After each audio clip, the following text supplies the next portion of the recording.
کتنی پاور کا مس یوز ہو رہا ہے. جس نے سب سے زیادہ ووٹ لیے وہ جیل میں بیٹھا ہے. خدا گواہ ہے اگر یہ نواز شریف صاحب کے ساتھ ہوتا میں ان کے حق میں بولتا, مظلوم کے حق میں بولتا. ظلم ہو رہا ہے جس نے سب سے زیادہ ووٹ لیے.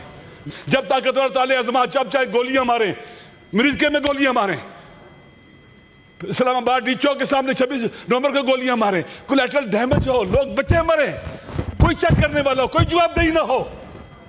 کہیں تو کسی قاتل سے پوچھنا چاہیے. اگر پریزیڈنٹ کسی بے گناہ کو قتل کر دے اس سے نہیں پوچھا جائے گا. ہر آدمی جواب دہ ہے, ہر آدمی جواب دہ ہے, چاہے وہ آرمی چیف ہو, چاہے وہ نیول چیف ہو, چاہے وہ جج ہو, چاہے وہ ایئر فورس کا چیف ہو, چاہے کوئی بھی ہو, ہر کوئی جواب دہ ہے اور اکاؤنٹیبل ہونا چاہیے. ہمیں ایسا نہیں ہوتا کہ طاقتور کو راضی کرنے کے لیے ہم اپنا سب کچھ تباہ برباد کر دیں. پاکستان کے عوام دیکھ رہے ہیں, دنیا دیکھ رہی ہے ہمیں, اس پارلیمنٹ کو. یہ وہ پارلیمنٹ ہے جس نے آئین پاس کیا تھا 73 کا آئین. یہ وہ پارلیمنٹ ہے, وہ جگہ ہے. خدا بھی ہمیں دیکھ رہا ہے, ہم اس کے سامنے بیٹھے ہوئے ہیں. وَيَعْلَمُ خَائِنَةَ الْأَعْيُنِ وَمَا تُخْفِي الصُّدُورُ. سمیع بصیر ہے, خدا دیکھ رہا ہے, اس کے ملائکہ دیکھ رہے ہیں, عوام دیکھ رہے ہیں. ہم جو کر رہے ہیں, یہ جو رقص ہو رہا ہے طاقتور کے سامنے ان آئینی ترامیم کی شکل میں, ہم اس کو مسترد کرتے ہیں. آپ اگر اس طرح سے کریں گے یہ قابل قبول نہیں ہے. کوئی نہیں مانتا اس کو, کوئی نہیں مانے گا اس کو. اس لیے ضروری ہے کہ اس طرح کی آئینی ترامیم سے اجتناب کیا جائے اور ہمیں عوام کو ان بورڈ لیا جائے, ہمیں ان بورڈ لیا جائے, سب کو ان بورڈ لیا جائے. اور پاکستان کے اندر طاقتوروں کے لیے, ان کو کنٹرول رکھنے کے لیے سخت چیکس بنائے جائیں. ایسے چیکس ہوں کہ فرار نہ کر سکے ان سے کوئی طاقتور. جس کو ہم پاور دیتے ہیں اس کو انسان ہونا چاہیے, اس کا اعلیٰ اخلاق ہونا چاہیے. آپ پولیس والا آدمی کسی کو پکڑتا ہے, حق ہے پکڑے, ملزم ہے پکڑے, تھپڑ مارنا اس کا حق نہیں ہے, گریبان پکڑ کے اس کو گھسیٹنا اس کا حق نہیں ہے. یہ انسانیت کی توہین ہے. لہذا طاقتوروں کے اوپر چیک ہونے چاہیے. ایک ایس ایچ او پر چیک نہ ہو وہ کتنا فرعون بن جاتا ہے, کتنا فرعون بن جاتا ہے. ہمیں فرعون نہیں بنانا چاہیے چھوٹے بڑے آئینی ترامیم کے ذریعے. فرعون نہیں بنانا چاہیے, نمرود و شداد نہیں بنانا چاہیے. اس لیے ہمیں کوشش کرنی چاہیے کہ بیلنسڈ ہو, متوازن ہو, جس سے آئین کی حرمت میں اضافہ ہو, عوام کی رضایت اور حمایت بڑھے, ہماری عزت اور آبرو بڑھے, پارلیمنٹرین کی عزت بڑھے, نہ یہ کہ خاک میں ملتی رہے. اس لیے ضروری ہے کہ ہم ان کو نہیں مانتے, اس طرح کے طریقہ کار کو نہیں مانتے کہ آپ ابھی دے رہے ہیں, ابھی اس ٹائم ہمیں دے رہیں گے. یہ ایسے آئینی ترامیم ہوتی ہے.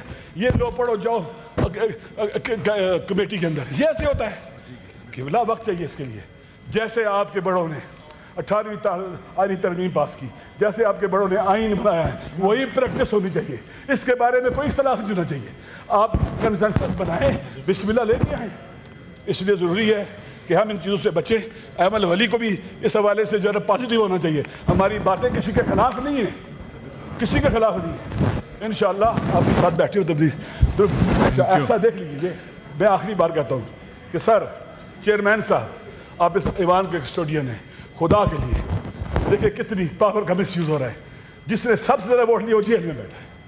خدا گواہ ہے اگر یہ نواز شریف صاحب کے ساتھ ہوتا میں ان کے حق میں بولتا, مظلوم کے حق میں بولتا. ظلم ہو رہا ہے جس نے سب سے زیادہ ووٹ لیے. لہٰذا آپ کے ساتھ ہوتا. میں آپ کے بڑوں کا معتقد ہوں, انہوں نے جوان مردوں, بہادروں, شیروں کی طرح حق کا ساتھ دیا ہے, اور آپ سے بھی وہی توقع ہے مجھے. اس لیے ضروری ہے کہ کسی پر بھی ظلم ہو جائے, کسی پر بھی ظلم ہو جائے, اس کا ساتھ دیں گے. جہاں صاحب بیٹھے, کوئی بیٹھا ہے, آپ کو کوئی یہاں پر اٹھائے گا, ظلم کرے گا, آپ کا ساتھ دیں گے. عمران خان مظلوم ہے, اس پر بے جا پرچے کا فیارے کاٹی گئی ہے. کوئی طاقتور سے پوچھنے والا کیوں ہے, یہ کیوں سے ملاقات نہیں ہو سکتی؟ ہر جیل میں قیدی کے کچھ حقوق ہوتے ہیں. حق کو روندنا, حق نہ دینا ظلم ہے.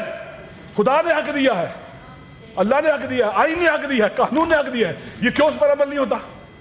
ایسے جیلی ایف آئی آر کاٹ لی, کوئی کسی سے پوچھنے والا ہے؟ یہ عدلیہ اپنا وقار کھو چکی ہے. سر آپ نے جو ترامیم کی 26 ساری طریقے پر کچھ بھی نہیں رہا وقار. کاش کنسنسس کے ساتھ ہوتا, وہ بھی لوگوں کو بٹھایا جاتا.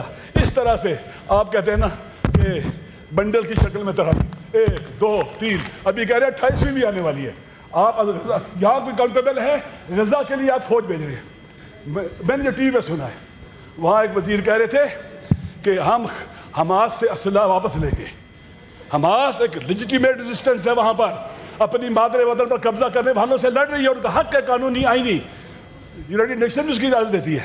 آپ یہی کچھ کریں گے کشمیر میں بھی.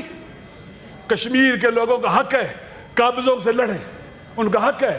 ہر وہ طریقہ کار جو یونائٹڈ نیشن نے اور سیکورٹی کونسل نے اجازت دیا وہ کریں. آپ آ رہے ہیں, آپ جو اسرائیل کام نہیں کر سکا آپ وہ کریں گے. خدا نہ کرے خبر صحیح ہو, یہ جھوٹ ہونا چاہیے. یہ ہمارے پاکستان کے عوام کے خلاف ہے, قائد اعظم کے نظریے کے خلاف ہے, علامہ اقبال کے فرامین کے خلاف ہے, اور پاکستان کے غیرت مند مسلمان کبھی یہ برداشت نہیں کریں گے. آپ اکاؤنٹیبل سمجھتے ہیں اپنے آپ کو, پرائم منسٹر کو, سب کو پارلیمنٹ میں آنا چاہیے. آپ جو معاہدے کر رہے ہیں, جو باتیں کر رہے ہیں, جو گفتگو کر رہے ہیں, بتاؤ یہاں پر یہ کس لیے ہے؟ یہ عوام کے لیے ہے, آپ کے لیے ہے. آپ کو طاقت دے گی جب آپ عوام پارلیمنٹ کو طاقتور بنائیں گے, حکومت طاقتور ہو جائے گی, سارے لوگ طاقتور ہو جائیں گے. ہمیں پتہ ہی نہیں کیا ہو رہا ہے. آپ معاہدے کرتے ہیں, پتہ نہیں, ہم بتاتے نہیں ہیں کیا شرائط ہے, کیسے ہوگا کیسے نہیں ہوگا. کیا پاکستان کوئی کسی کیا اسے کہتے ہیں بادشاہت ہے؟ اگر یہ جمہوری پاکستان ہے, ہر ایک اکاؤنٹیبل ہے, اور پارلیمنٹ طاقت کا سرچشمہ ہے. ناظرین, اس ویڈیو کے بارے میں آپ کی کیا رائے ہے؟ کمنٹ سیکشن میں قیمتی رائے دیجیے, اور اگلی ویڈیو تک آپ نے میزبان کو دیجیے اجازت. اللہ حافظ.